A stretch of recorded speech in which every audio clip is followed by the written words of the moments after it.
राधे राधे, जय श्री कृष्णा।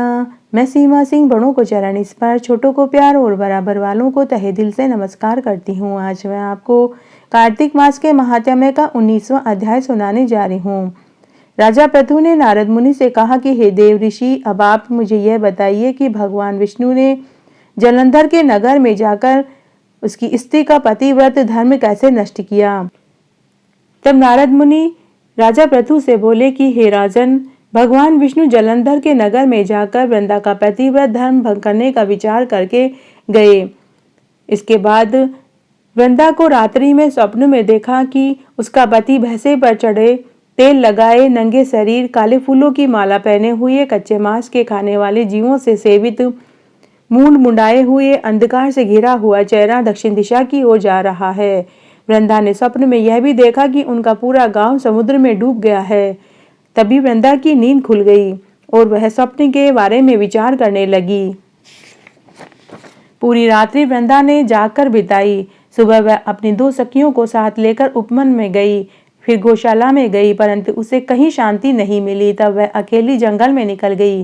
जंगल में उसने देखा कि सिंह के समान 2 भयंकर राक्षस उसकी ओर आ रहे हैं। वह भयभीत होकर भागने लगी। तभी उसने देखा कि सामने से एक मुनि अपने चेले के साथ आ रहा है। वृंदा उनके पैरों में रक्षा की गुहार लगाने लगी। मुनि ने एक हुकार भरी, जिससे दोनों राक्षस वहां से भाग गए। वृंदा को बहुत आश्चर्य हुआ। वह भय से मुक्त हो गई और मुनि के हाथ जोड़कर प्रणाम करने लगी और कहने लगी कि हे मुनि, मेरे पति और शंकर भगवान में युद्ध चल रहा है। आप मुझे बताइए कि किसकी जीत होगी। तब तपस्वी मुनि ने मौन होकर आसमान की ओर देखा। उसी समय 2 बंदर हाथ जोड़कर खड़े हो गए। तब मुनि ने भ्रकुटी का संकेत किया तो वे दोनों वानर आकाश में उड़ गए। थोड़ी देर बाद जलंधर का सिर और धड़ लेकर दोनों वानर वहां आ गए।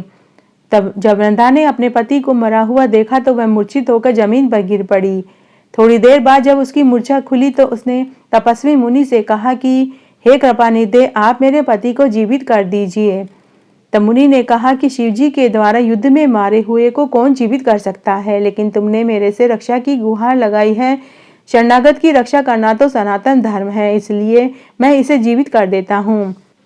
तब मुनि ने अपने कमंडल में से जल लिया और उसके ऊपर पानी का छींटा दिया, जिससे उसका पति जीवित हो गया और वह मुनि और चेले दोनों अंतर्ध्यान हो गए।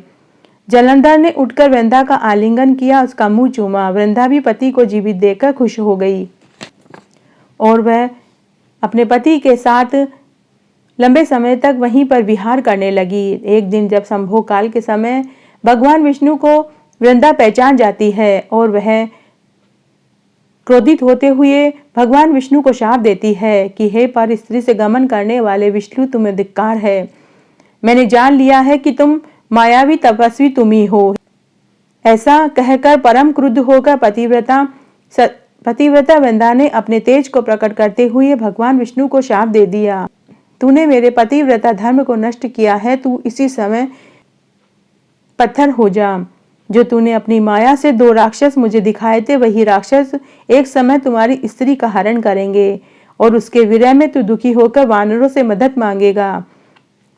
और वह सर्वेश्वर जो इस समय तुम्हारा शिष्य बना हुआ है, वही तुम्हारा साथी रहेगा। ऐसा कहकर पतिव्रता वृंदा भगवान विष्णु के मना करने पर भी अग्नि में प्रवेश हो गई और सती हो गई।